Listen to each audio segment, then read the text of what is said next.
what's up, YouTube? And my Resident Evil fans around the world, we got some good news about the RE3 remake. We got some still images with Nemesis, Jill, and Carlos, and it looks good. It's just that if I was doing the designs on them, especially on the Nemesis, like it's two different images. They have one him facing straight up, and then one side shot of Nemesis. The one facing straight up, that looks looks pretty good. He looks menacing. He looks pretty scary, like the face up shot. The thing I would have changed is probably like the staples.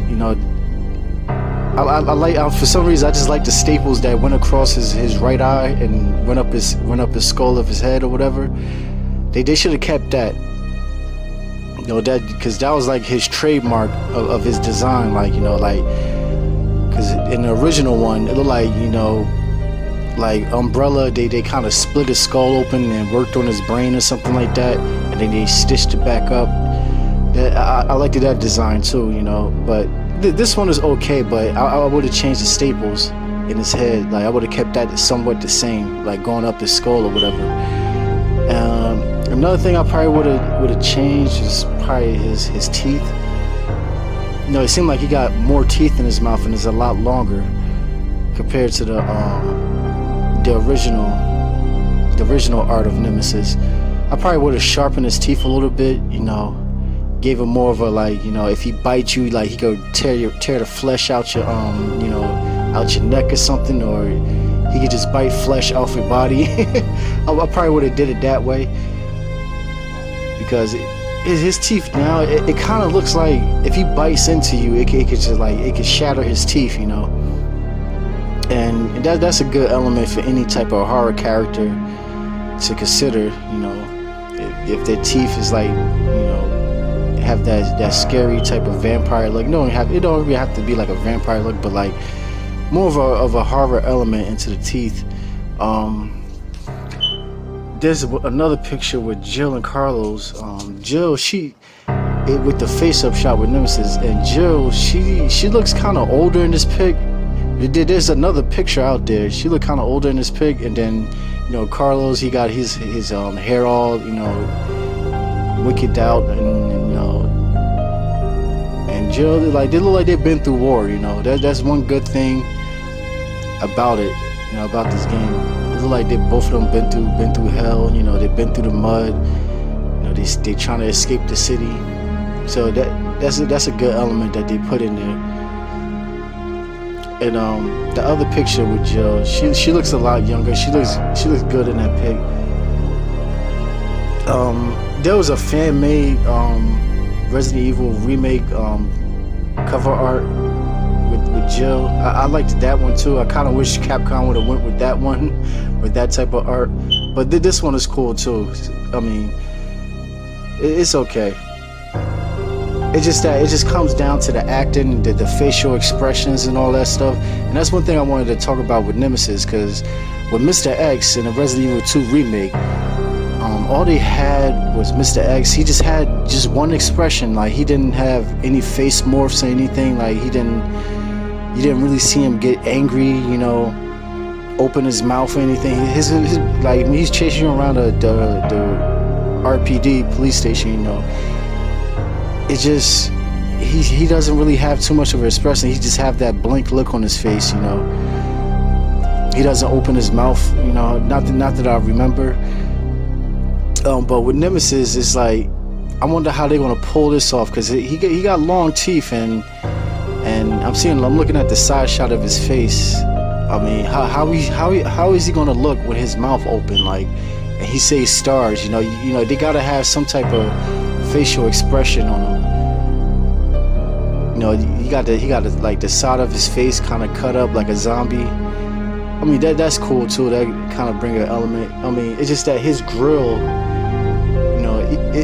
it's supposed to be open because that's his trademark, but it's not really sticking out. It's not protruding. It's just like inside of his mouth is like inside of his skin, like inside of his head or whatever, rather than the other pig showing his mouth like protruding outside the skin, like leaving no room like where you could look inside of his mouth as much.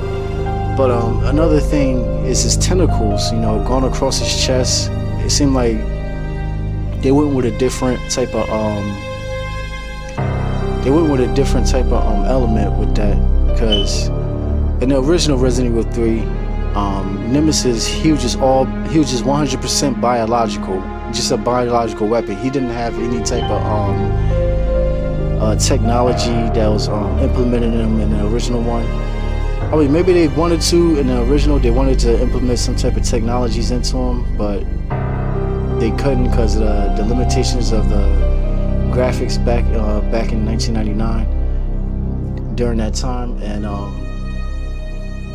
in a new one, it looked like it's like a metal plate going across his chest, and you got like surgical tubes that's going across his body, biological tubes, look like it was naturally grown from the virus, whatever virus he had that was implemented into the game.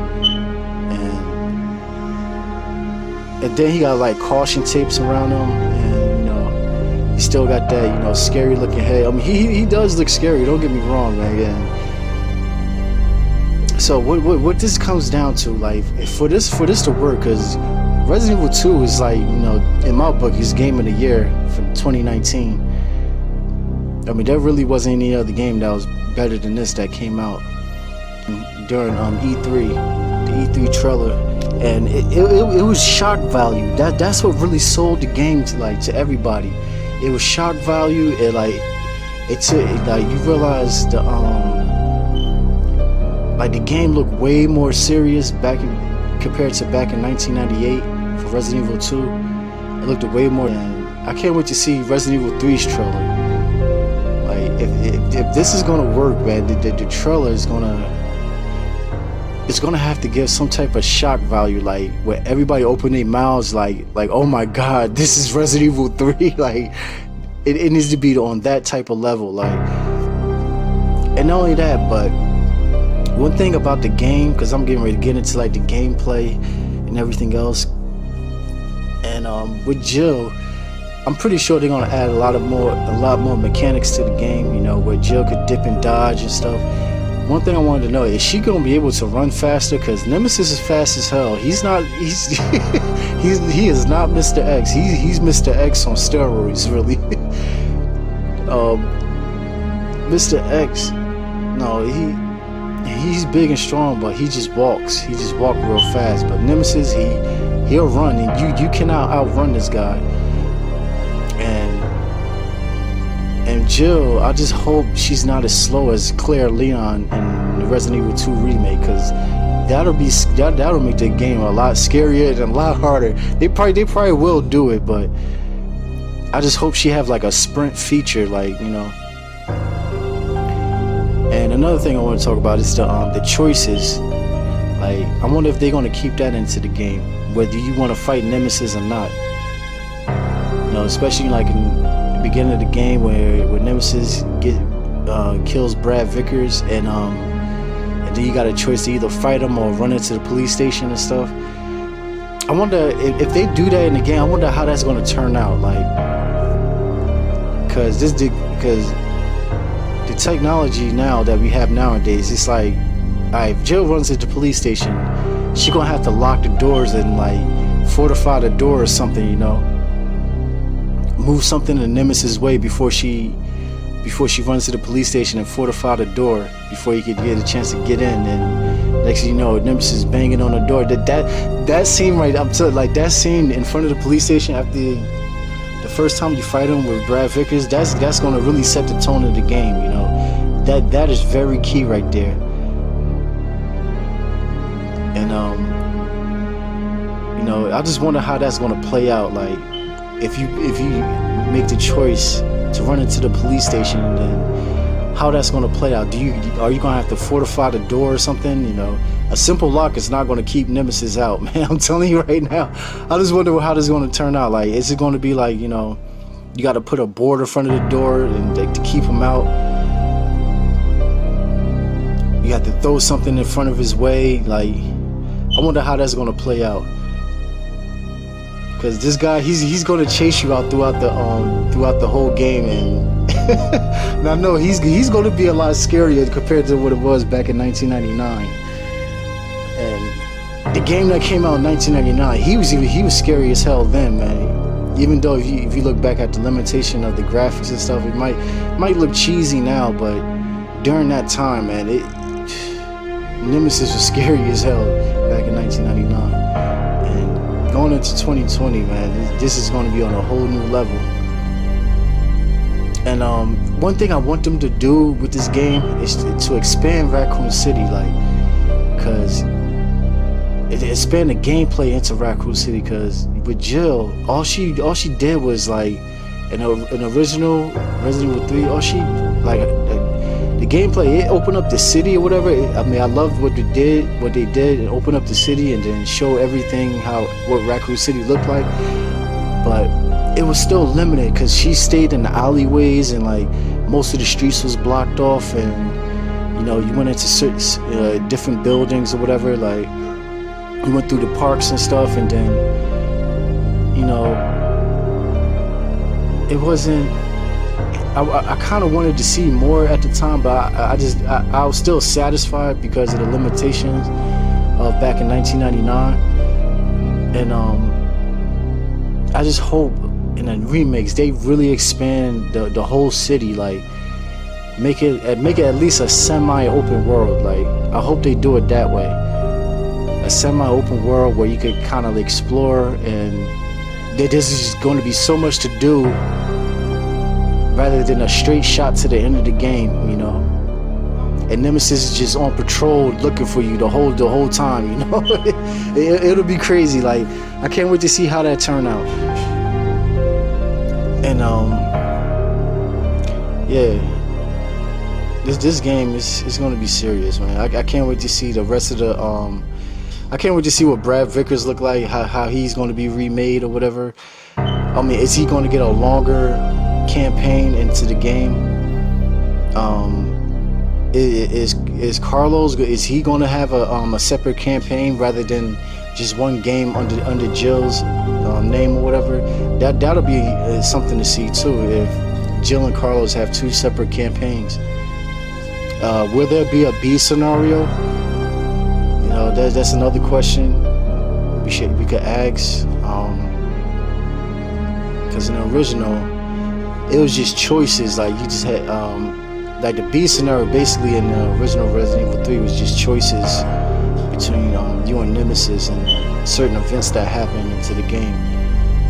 They didn't really have a B scenario, and I'm just wondering if they're gonna do that, change everything up with the B scenario, and then the remake.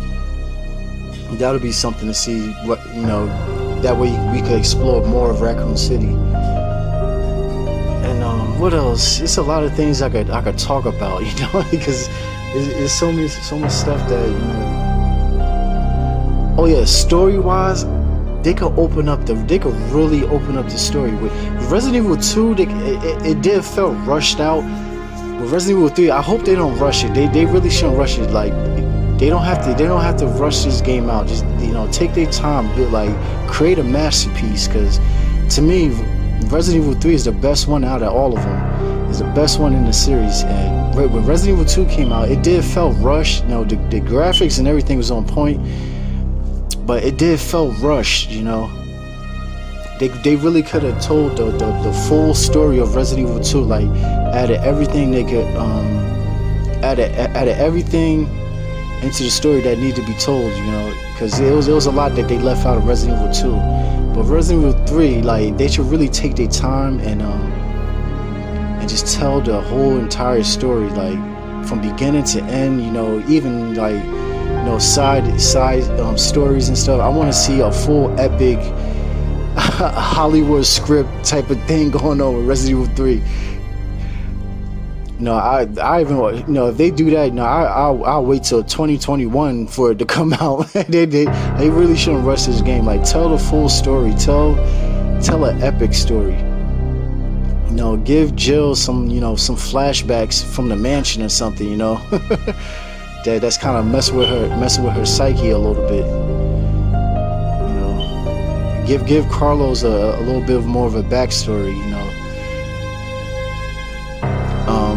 Give you know, the stars member. Now, the way I would have started out with Resident Evil 3 is like the helicopter leaving the mansion, and then they rushing into Chief Iron's office, and they complaining about him. You know, you seen that picture around. They at his desk demanding for, like, you know, for him to do something. You know, he's looking at them like, oh shit, what the fuck going? Like, these motherfuckers found out and survived about it or whatever, you know. And that would be something good to see if with the stars member coming back from the mansion and complaining to Chief Irons to do something about it or whatever, you know. That would really make, you know, see some interaction, see some like right before everything happened. Because the thing about Resident Evil 3 is 2 days before Resident Evil 2 and 2 days after. So if they do the 2 days before and have some type of build up to the outbreak that happened in Raccoon City, that would really be a good thing. That would satisfy a lot of fans out here. A lot of fans, I guarantee you, a lot of fans would be very happy they give a what you call a prequel basically into the game, like right before the outbreak happened. Because there's been other side stories, I don't know if I'm saying it right, like the Mongols or something like that, you know, where Jill had to get checked out in the hospital like right before the breakout happened, you know. And that's something to consider, you know. Let's see what happened with Marvin Branagh, the Lieutenant Marvin Branagh. Let's see what happened with, like, how he you know, how he is involved with the Raccoon City Police Department. You know, they need to show some type of prequel, you know, because in the original Resident Evil 3, they just showed in the beginning, they just showed, you know, different camera angles, and then an explosion happened, and Jill jumps out of the explosion, and the game starts, you know, in the alleyways and stuff. So they should give more of a backstory to that. Like, let's say that opening scene where she jumps out of the fire, let's say that is her apartment or something, and she realized things got fucked up out, you know, in her apartment. You know, she started hearing noises and stuff, people screaming and stuff like that. You know, the building catch on fire. She gotta find a way out of her own building, and the doors is, like, you know, closed shut or something like that. And then she has to, like, you know, set an explosion up. She sets off an explosion. That was Jill that set that explosion off to open up the doors, and she jumps out or whatever. And then the game kind of, like, really begins from there. Like, the chaos begins from there. That would satisfy a lot of fans out there. Like, this is why I say this. That's why I say this.